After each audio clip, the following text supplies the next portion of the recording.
अनुहार फेरि फेरि षड्यन्त्र नगर। देशलाई खोक्रो पार्ने गरी चलिरहेको आजको चलन चल्तीमा व्यापक हेरफेर र सुधार गर्नै पर्दछ। परुषार्थ र उच्च मूल्य मान्यतामा रहेको हाम्रो गौरवशाली देश अहिले सबैले हेप्ने, सबैले छर्के आँखाले हेर्ने, अपमानित जस्तो बन्दै गएको स्वाभिमानी जनताले अनुभूति छ, खिया लाग्दै गइरहेको छ। सदाचारी राजनीतिको युग बितिसकेको छ। घृणाको आगोलाई कतै जलाइदेऊ, पहिले यो आगोलाई मिलेर निभाइदेऊ। अब भाँचिएको टुक्राहरू जोडिदेऊ। उत्पीडनको गुनासो कहिलेसम्म सुन्ने? पहिले अन्याय अत्याचार मुक्त गरिदेऊ। शिक्षा र सभ्यताको नयाँ अध्याय खडा गर्नु परेको छ। अबको क्रममा उत्पादन, उद्यम, इलम, शिक्षा र सभ्यताको नयाँ अध्याय खडा गर्नु परेको छ। देशलाई खोक्रो पार्ने गरी चलिरहेको आजको चलन चल्तीमा व्यापक हेरफेर र सुधार गर्नै पर्दछ।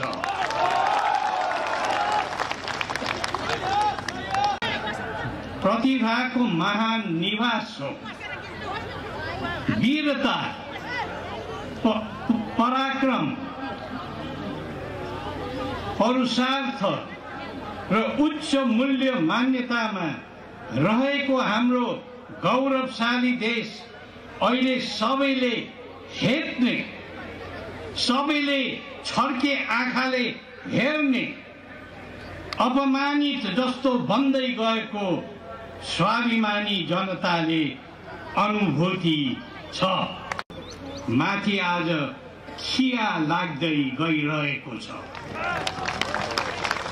हामी झन् परावलम्बी, परनिर्भर बन्दै खिँदै जानु कि मार्थ पनि राम्रो होइन। सदाचारी राजनीतिको युग बितिसकेको छ। हामी चिसो बहानामा बाँचिरहेका छौँ।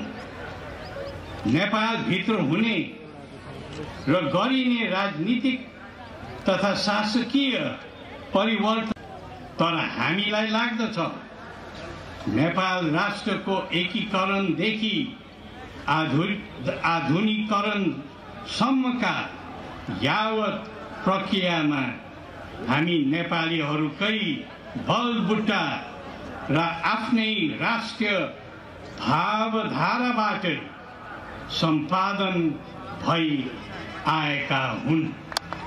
एकै ठाउँमा उभो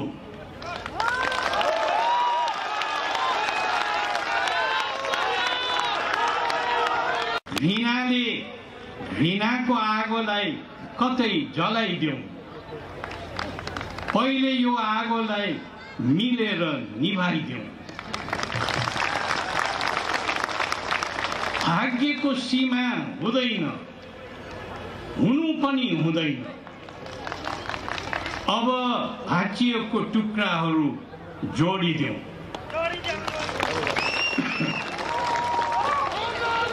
उत्पीडनको गुनासो कहिलेसम्म सुन्ने? पहिले अन्याय अत्याचार मुक्त गरिदेऊ। अनुहार फेरि फेरि षड्यन्त्र नगर।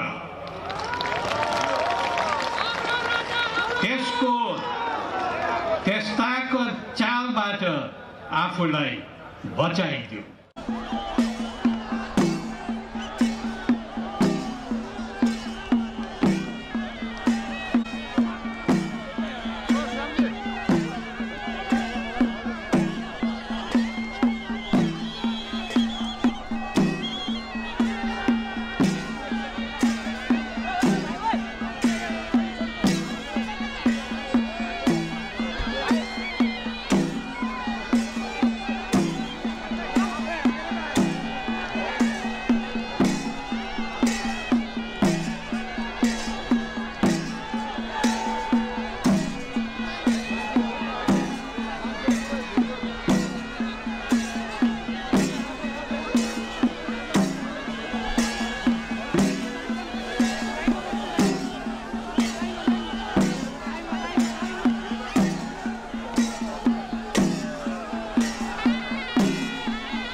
हिन्दू राष्ट्र बनाउने यो महान अभियानमा हामी हातेमालो गर्दै जुटेका छौं। विश्वको एकमात्र हिन्दू राष्ट्र बनाउने प्रयासका लागि बटुकहरूबाट स्वस्ति वाचनको कार्यक्रम रहेको छ। म बटुकहरूलाई स्वस्ति वाचनका लागि निवेदन गर्दछु। भाषण लाइभ राखे तपाईको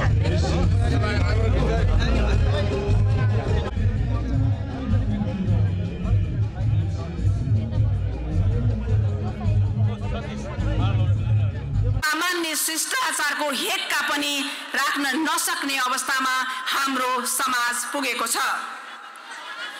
विश्वका 157 राष्ट्र इसाई धर्मावलम्बी नेपाल र नेपालीका लागि 2 पल्ट श्रीपेश लगाउनु परेको बाध्यता हामीले मात्रै होइन, हाम्रो इतिहासले पनि कहिल्यै बिर्सने छैन। अहिले देश फेरि सङ्कटको मोडमा छ र सङ्कटको बादल मडारिरहेको छ।